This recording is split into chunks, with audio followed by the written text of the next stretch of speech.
le pacifisme libertaire ou anarchisme non violent, qui vient d'une longue tradition, connaît, avec le début de la guerre froide, un véritable regain.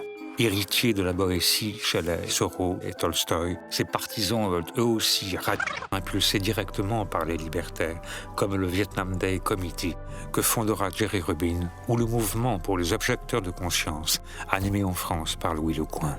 Mais s'il est vrai que presque de l'anarchisme britannique comme Herbert Reed, Ethel Manning, Alex Comfort ou Colin Ward, et leur influence se fait rapidement ressentir jusque dans le nom que se donne le mouvement et qui dit presque tout. The Direct Action Committee. Bien qu'il occupe désormais une fonction importante au sein du mensuel anarchiste d'Ivray, il se sent un peu à l'étroit dans les organisations libertaires traditionnelles. De la provocation. Voilà l'idée.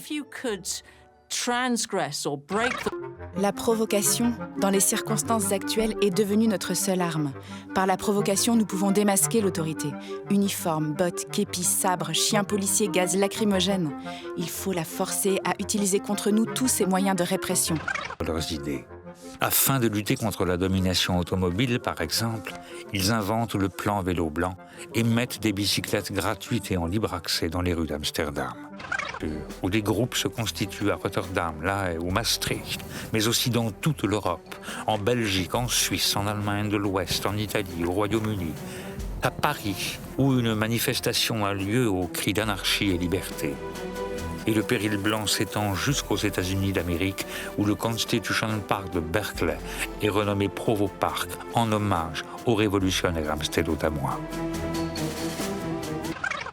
Un grand journal du soir prétend même que la France s'ennuie. Car la répression brutale du mouvement étudiant avait provoqué une mobilisation des travailleurs. Une journée de grève générale était organisée par les syndicats. Regroupés au sein de l'Hydre de Lerne, un groupe dissident de la fédération anarchiste, ces libertaires New Look sont nombreux aussi dans le mouvement du 22 mars lyonnais.